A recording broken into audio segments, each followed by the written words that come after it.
One of the great dangers we see in our nation is boredom.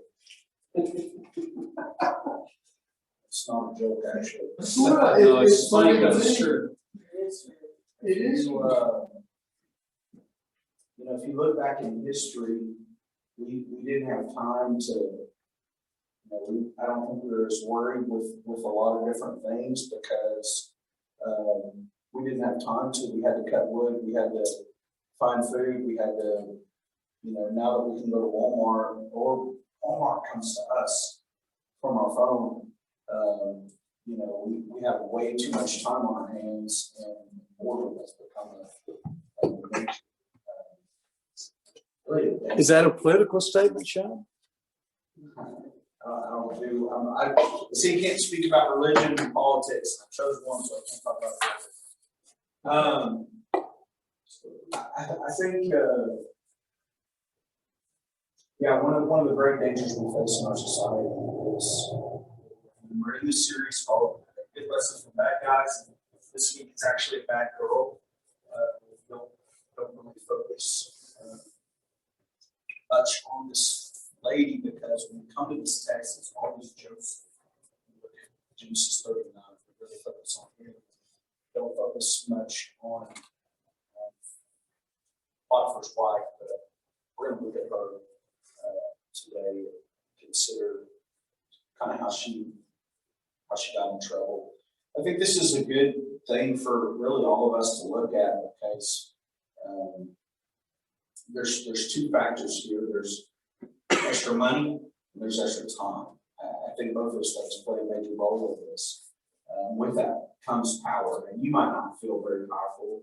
I don't feel very powerful a lot of times, but in a lot of senses, I think we do have power, and so we want to consider how that can be a danger. You've heard of the acronym HALT: hungry, angry, lonely, tired. There's danger when those are you don't act normal. Let's say that you don't act your normal self. If you're hungry, grab a Snickers kind of commercial, or from the Joe Pesci or whatever, or somebody really fancy, whatever it is. The other two initials, and I'll be careful how I do this, but the other two that I've often heard of that when you're stressed, that can be an issue. That kind of gets us out of whack. When we're bored. Boredom can be very dangerous. So bless you. So let's look real quick at Genesis 39. I'm going to read from the ESV. Now Joseph had been brought down to Egypt to Potiphar, officer of Pharaoh, the captain of the guard of the Egyptians, running from the Ishmaelites who had brought him down there. The Lord was with Joseph, and he became a successful man. He was in the house of his Egyptian master. His master saw that the Lord was with him. The Lord caused all that he did to succeed in his hand. So Joseph found favor in the sight of Timothy, and he made him overseer of his house, and put him in charge of all that he had. From the time he made him overseer in his house, all that he had, the Lord blessed the Egyptian's house.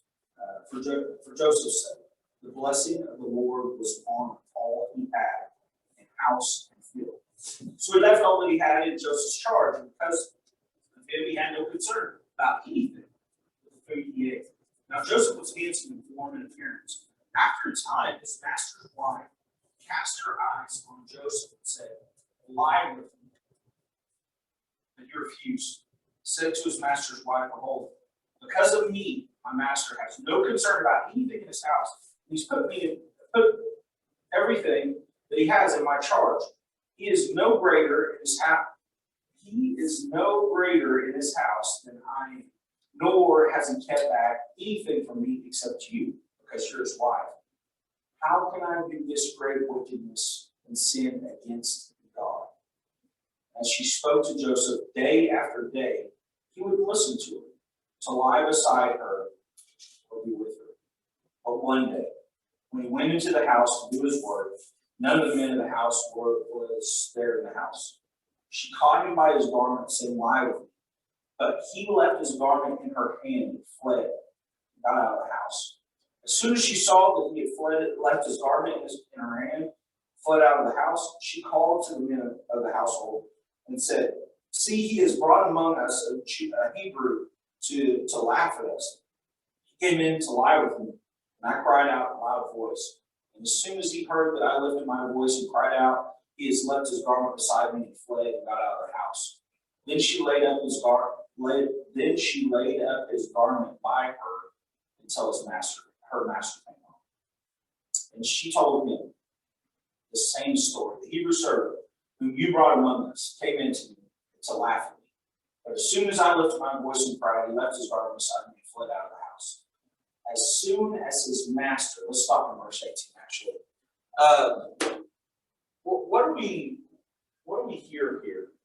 Joseph aside, what's going on? What do we see? Never be alone with somebody. Okay, yeah, that wisdom of boundaries. Yeah. If there would have been there would have been at least one more witness. That witness might have turned to Potiphar's wife's side, but still, there would be another witness. Good. At least maybe would have stopped it. Yeah. What else?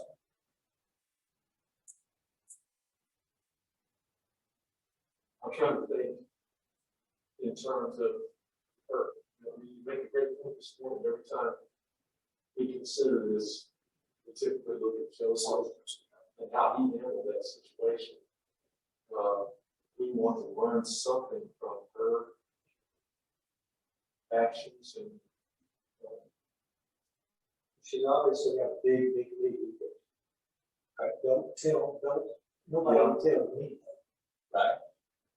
You know, I'm married to the guy that's in charge, so, look at me. Just that ego involved. Yeah. Sean, do you think she was more?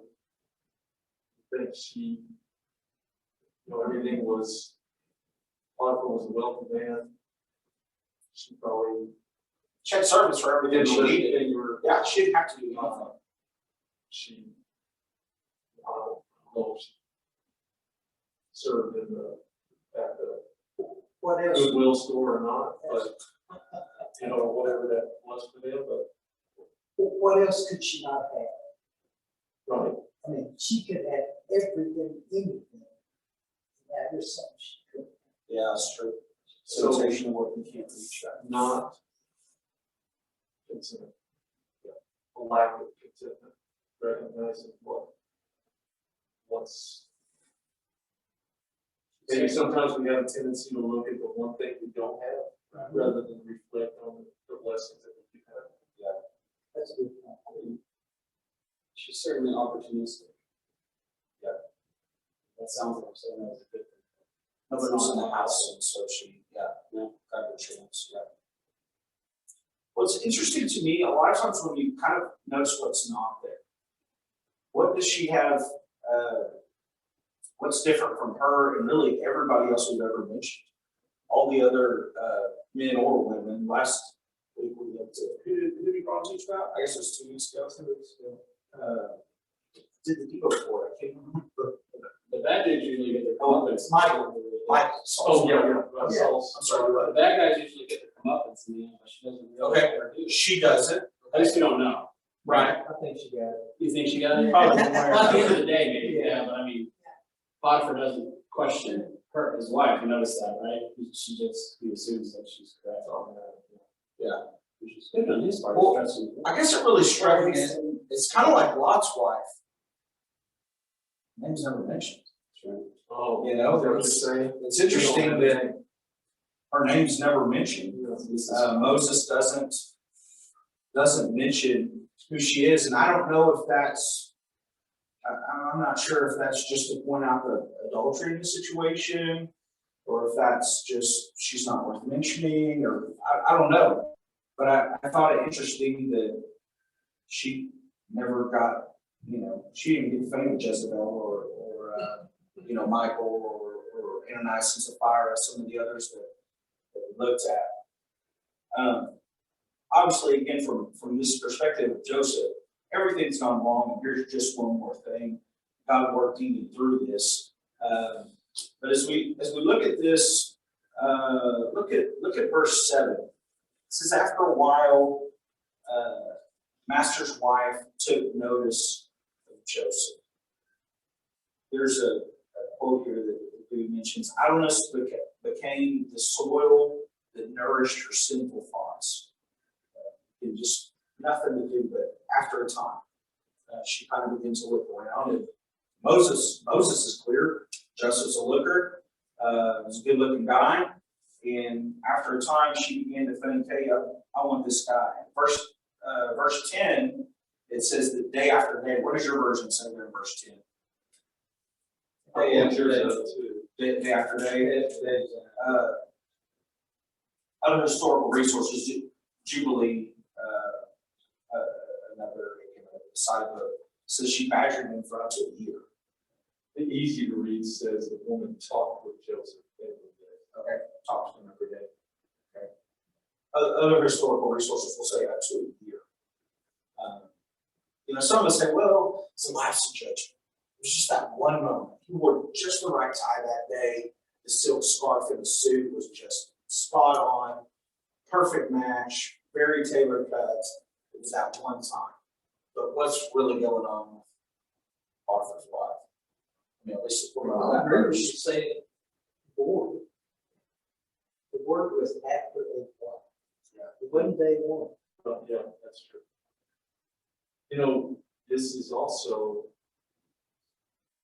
the convergence of different cultures and different priorities in following different law. It's a spiritual law. So whatever it is in Egypt that they were bound down to,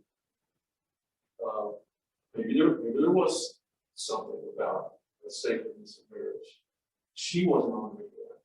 I am struck by her. It's like it's not even an issue. And the way Joseph responds by not only saying, "Hey, I'm working for your husband. He's got everything in front of me here," but he doesn't. When he talks about the sin, it's against God. Yeah, he doesn't mention Potiphar. Yeah, and so it's almost like he's trying to say, look, there's a bigger picture. Yeah. And God is not in their life. Right. I mean, that's kind of stating the obvious, but in some ways, if his truths aren't in front of us every day, Right. by our intent, then little by little, but with the grace of God, they go on. Do you think, I've asked a question, do you think Joseph fueled the fire a little bit when he said, no one was greater in this house than I? And she's sitting there and she's got a really high regard for herself. And he just sit there and said, no one's greater in this house than I. Well, that kind of leads into what we're going to talk about next, is that idleness and boredom will lead to entitlement. Again, we see that with our kids. We want our kids to not have to struggle like we struggle. We don't want them to have to deal with the things that we've dealt with. But a wise man will say, no, the struggle has made me, has brought me to where I am. If you take the shell off the chick will die. It has to take its way out, or it will die. And this idea of entitlement and boredom leads to entitlement. I think, again, it's really, and we have to be careful to not say, well, it's those millennials, especially in this classroom. Millennials are not that young. But we say, well, it's the kids these days. Well, I think every generation has its aspect of entitlement, so we have to be careful about designating a certain group. The point in this is that idleness and boredom can lead to an entitlement. This is what I'm owed, an expectation. I've said it several times, but way back when a lady really impacted me, she said that the distance between your expectations and your reality is your stress. However far that expectation and what you expect things to be like and what it really is like, that's how much stress you have in your life. I think there's such wisdom in that, because we have this I'm gonna get the moon mentality, and then dad's like, I can't afford a car, here's a bike. You're like, what? I thought I was gonna get a 2022, forget about 2021. So exactly, yeah, I thought I was gonna get Kit. Some of them will do that, but we all do.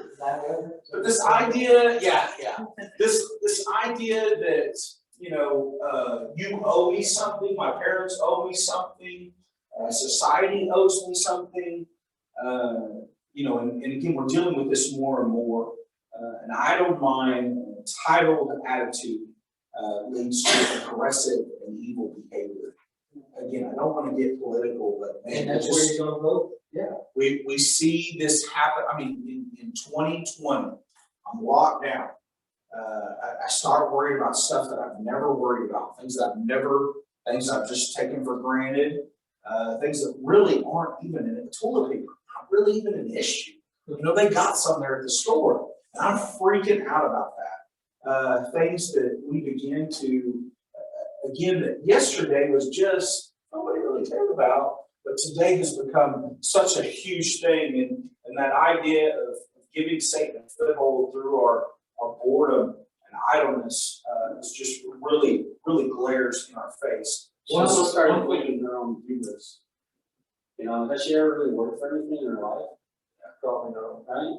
I mean, talking about, I think people, that's why spiritually speaking, that's why sometimes you see other people who are more on fire than you. It's like you were raised in the church, and so like you're kind of mellow, but you see people who came from a hard life and you're converted, and you see them so much more on fire than you start preparing yourself for. Yeah. And it's not really a fair comparison at all, but I don't know, so it's they can appreciate it, like you feel like they appreciate it more, even though it's all the same. And same thing, like when you see, I have an N64 that I will never give up. And why won't I give it up? Because it was the first thing I saved my money for. I never was allowed allowance. My dad never had allowance because I could get everything you want anyway. I was raised very well off as my dad was free. And I never wanted for anything. And so the 64, and I got it way after it was not cool to have one anymore. But I had saved my money for years to get this dumb video game system, and I still won't give it up. I've got things I can do what it did, a million times over now.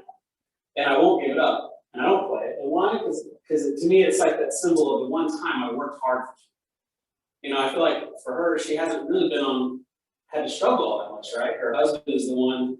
It sounds like, again, she's idle, so she doesn't have a hobby, and maybe that's why hobbies are so important. But, so Joseph was like the one thing she had to work for, and so that's why she wanted it so bad, and she couldn't have it, so eventually, she can't have something that she thinks she deserves when she ever wanted it. And so she, it's like Veruca, I want right.